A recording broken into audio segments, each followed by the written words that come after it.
Greetings, ladies and gentlemen. I said in my last video that I like 300 as a film. It isn't good from a military perspective, but it was never meant to be. Zack Snyder and Frank Miller were not going for military or historical accuracy, but instead aiming to make an entertaining action film. I feel safe in saying that they succeeded. I did enjoy and still do enjoy watching 300. Now, 300 is a good action film, and this explains its appeal to a great extent. The action is fun and very stylistic. What is not to enjoy? However, I think the appeal of this film and its cultural impact does not come purely from the action, as entertaining as it is.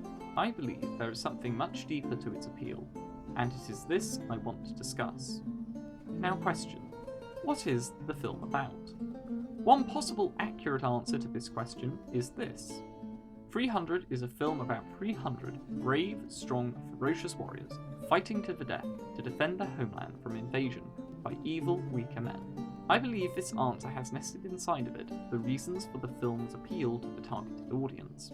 But first, who is the target audience? The simple answer is men. The more complicated answer is European men. But to be honest, I think this film would and does appeal to men of all races. In a similar fashion, Seven Samurai has a target audience of Japanese men, but it has its fans in the West, and those Western fans are mostly men. The action film, the action story, is an invention by men for men.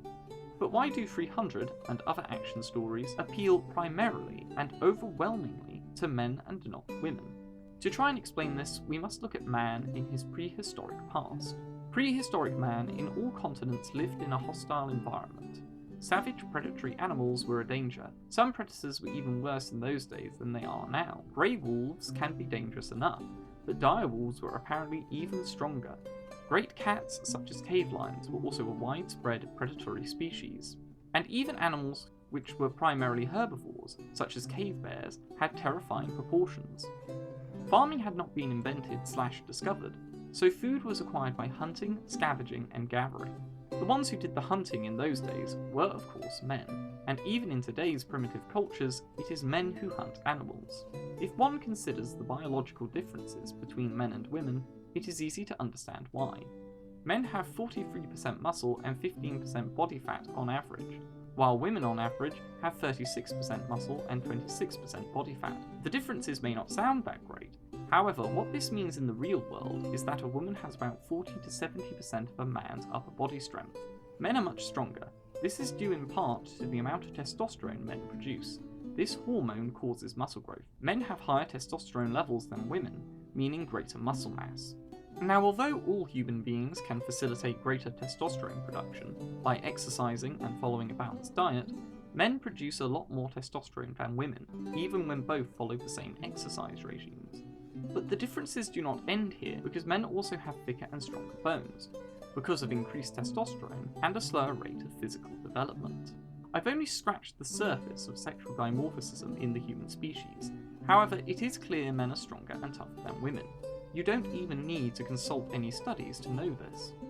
Because men are tougher and stronger, it makes sense that they were not only the hunters, but also the protectors of women and children before history, as we know it, began.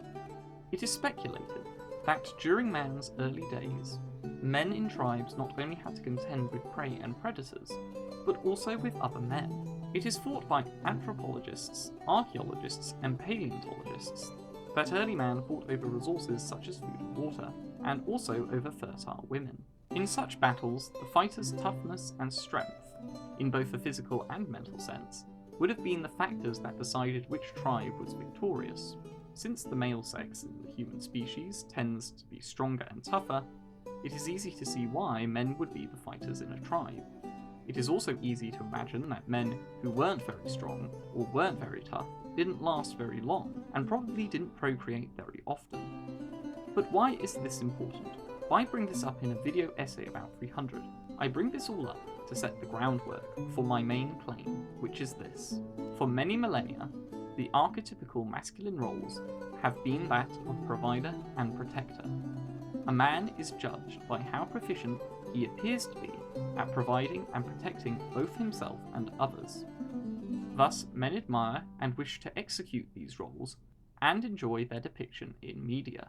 Now, it has to be stated that in the Western world, there are no wars being waged between different tribes or nations. Currently, cave lions are no longer around, police forces and rescue services exist to keep order and to keep people safe. And in Europe at least, wild animals don't pose a massive threat to the resident human populations. So the average man does not need to be proficient in the protector role, and so most men in the West are not, although men who have, or appear to have, the capability to protect themselves and others tend to be held in high regard by their peers.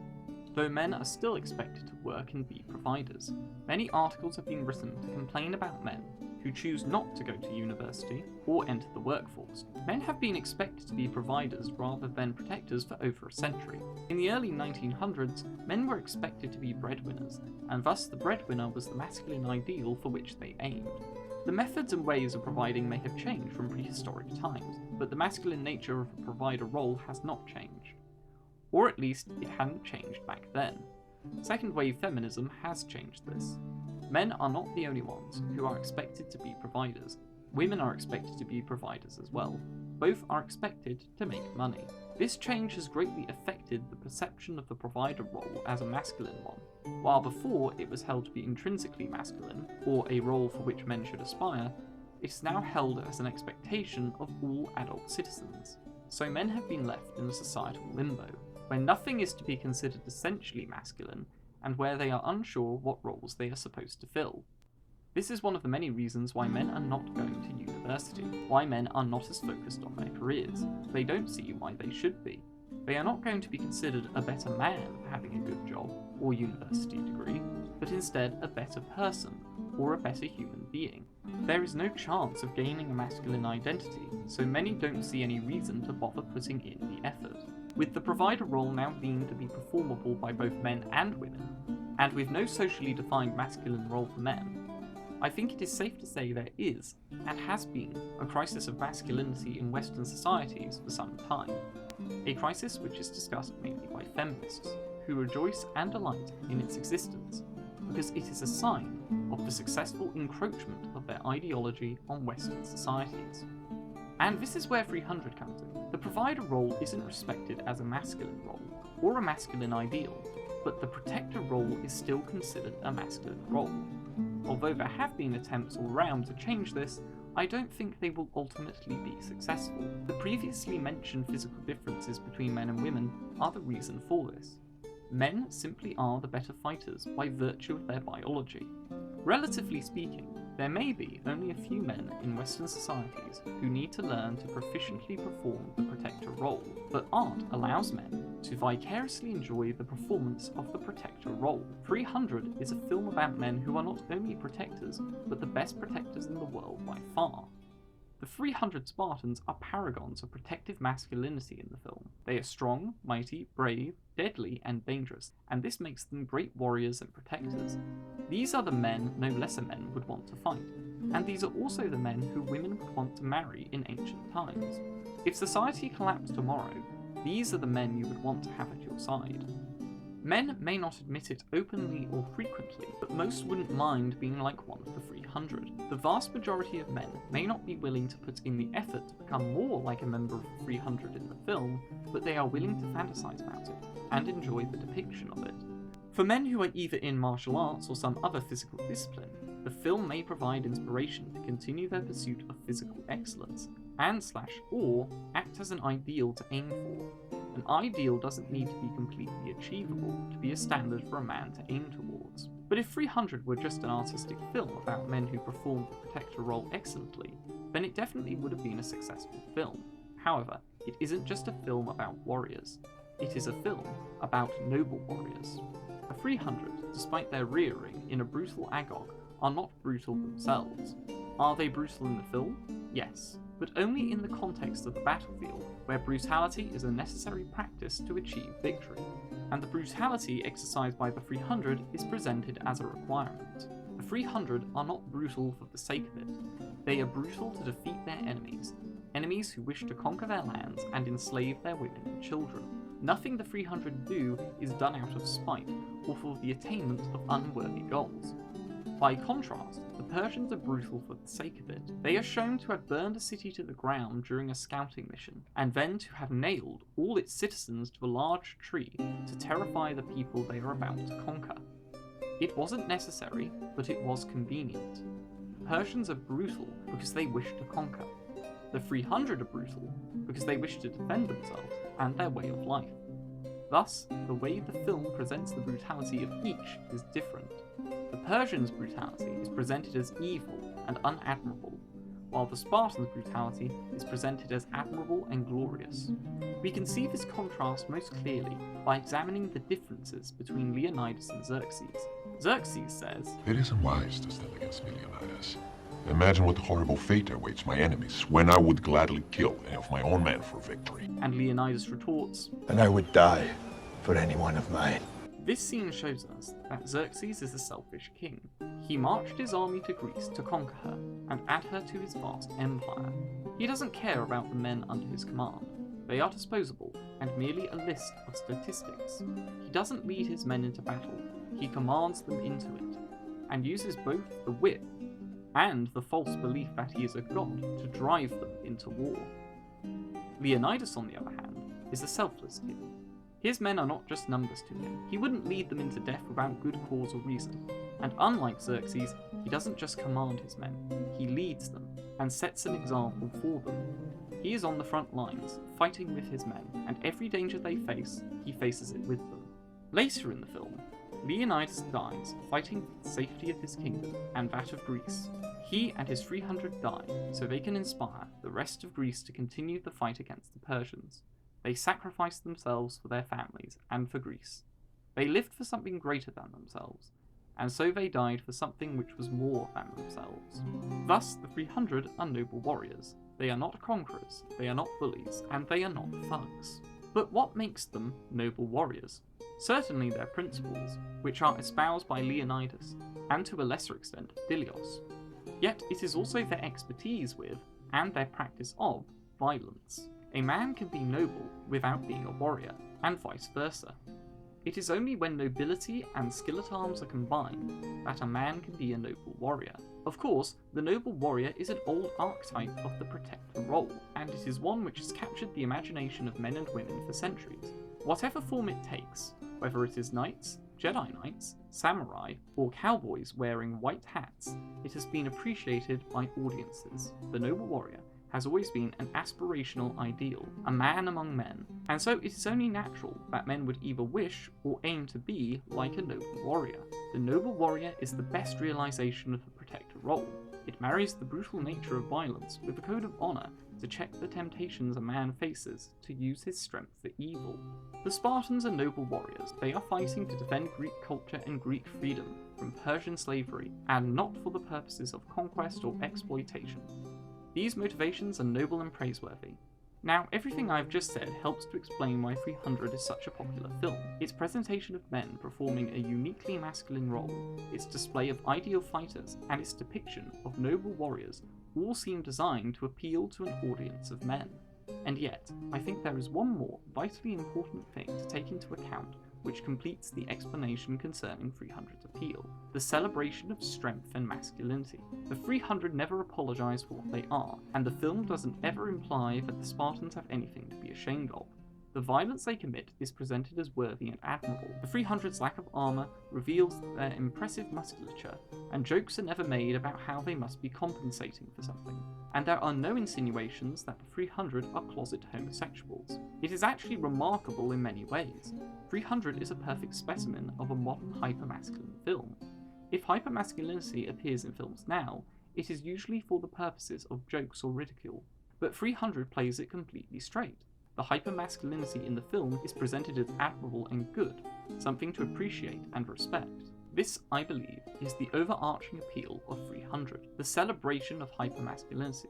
And please note that I'm not using the term as a pejorative, the way professional critics tend to do, and its promotion as something worthy of respect and admiration. This bold celebration of masculinity is even more important when one considers that men are not given much respect in Western societies anymore. Hundreds of articles are published every year, talking about how masculinity is toxic, how men are to blame for every problem under the sun, how men are privileged and do not earn things fairly, and how men should aim to be more effective allies. Recently, the American Psychological Association released its guidelines for psychological practice with boys and men. I am no psychologist, but the motivations behind the advice on page 10 are easy to infer. Quote, "When working with boys and men, psychologists can address issues of privilege and power related to sexism in a developmentally appropriate way to help them obtain the knowledge, attitudes, and skills to be effective allies and potentially live less restrictive lives. Male privilege tends to be invisible to men, yet they can become aware of it through a variety of means, such as education and personal experience. Indeed, awareness of privilege and the harmful impacts of beliefs and behaviours that maintain patriarchal power have been shown to reduce sexist attitudes in men, and have been linked to participation in social justice activities. When working with gender-diverse survivors of systematic gender oppression, it is important to assess for experiences of trauma and barriers that are enforced in ways that either favour cisgender masculinity or assume a binary identity. Providers are encouraged to help clients develop self-advocacy skills and to tap into their personal and collective resilience in addressing these difficult experiences. Men who understand their privilege and power may be less apt to rely on power, control, and violence in their relationships." End quote. That was long, so I shall break it down to its important fundamentals. Essentially, if you are a man, you are automatically privileged in some way. And of course, privilege is now a bad thing. It is not good to have the privilege of something. You should instead hope to be disadvantaged. And you need to be brainwashed to become a feminist, or an ally of women. You should be a good ally. You should aid women in attaining higher positions in society, probably by encouraging companies and institutions to practice positive discrimination, although there are other, more creative ways. Considering that this is a book of guidelines on how to counsel and help boys and men with mental problems, this section shouldn't even exist. If helping boys and men understand their privilege does not actually help them with their problems, then there is no reason for a psychologist to talk about it in a therapy session. The first mentioned result of a man learning about his privilege is that he may be a more effective ally. It is only mentioned afterwards that it may help the man live a less restricted life. Potentially. You can definitely tell what the priority is in these guidelines, and I do not believe the priority is to help men or boys.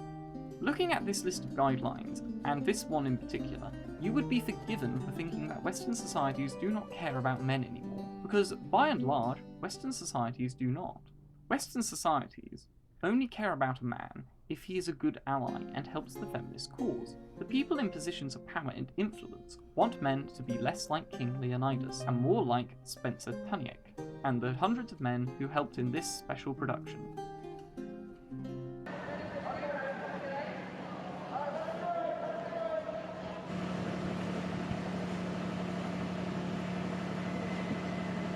Well, with these works, there was an abstract narrative throughout of women empowerment and sort of a new beginning. Not so much equalizing the men and the women, but actually the women rising above the men as the wiser of the two sexes. Of course, every sex was invited, transgender, non-binary, but for this it was about more power to the woman in Valencia and all around Spain and Europe. Las fotos hablan, y quellos españoles son muy poéticos. Mi corazón se rompe por ellos. Nowadays, this is what a man needs to do to be praised in society. Accept and promote the supremacy of women. Nothing more and nothing less. The example shown is a very overt display of acceptance and promotion, but men should not worry. More settled demonstrations will be accepted. When you live in a society where all the media, films and politicians talk about how bad masculinity is and how men are privileged oppressors, it is unsurprising that men would respond well to a film which didn't spend a second berating them or insulting them, but instead affirming and praising men and classic notions of masculinity. This, I believe, is the reason why 300 is still talked about, still known, and still loved by men today. This is why it is referenced, memed, and known by people who haven't even seen it, because it is a film made for men, by men, which does not try to undermine men, but instead does the opposite it is a rare gem among cheap quartz. This is why we have not seen other films like 300 in recent years. I used to believe that Hollywood and the film industry were primarily concerned about money, but I no longer believe this. I'll link my video, The Theory as to Why This Is Happening, brackets Indiana Jones is going to be a woman, in the description below, where I give my explanation. I think a lot of films and media made today are about ideology and politics, rather than entertainment, or, God forbid, to say anything meaningful or thoughtful.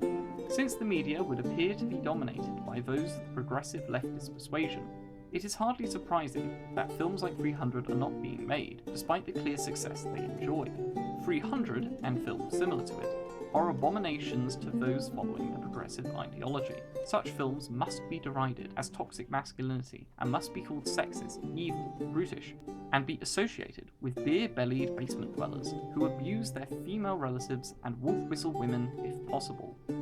I believe that more films like 300 will be made in the future. How am I predicting this? Quite simply, by the unwarranted contempt Western societies have for men. This disdain is going to create a massive pendulum swing eventually. Men are starting to realise the existence of this disdain in droves, and they are starting to realise that society hates them for what they are, and inevitably they are going to get fed up with it. Men will start embracing their masculine nature and begin rejecting the poison they are being fed, and will take steps to change their societies so they are more accommodating. And when large groups of men put their strength together to achieve some causal goal, not a lot can stop them. When this all begins to happen in earnest, I think we can expect some kind of masculine art movement to come into life. Because men are going to realise too that mainstream media hate them and want to effeminize them and turn them into soldiers for their progressive causes. Men will desire art and media, which encourage them to be better, more masculine men, and it is then that male artists will begin creating artworks like 300 to satiate their artistic needs. And moreover, I would say that men are already beginning to reject the edicts of mainstream progressive culture, but this is happening online for the most part at the moment. Really, I'm not predicting anything, as much as I am observing what is already beginning to take place. I don't think things will always go as planned or as intended for those who think masculinity is something to be appreciated, but I'm actually somewhat optimistic about all of this. At any rate, gentlemen, I suggest that you all Prepare for glory!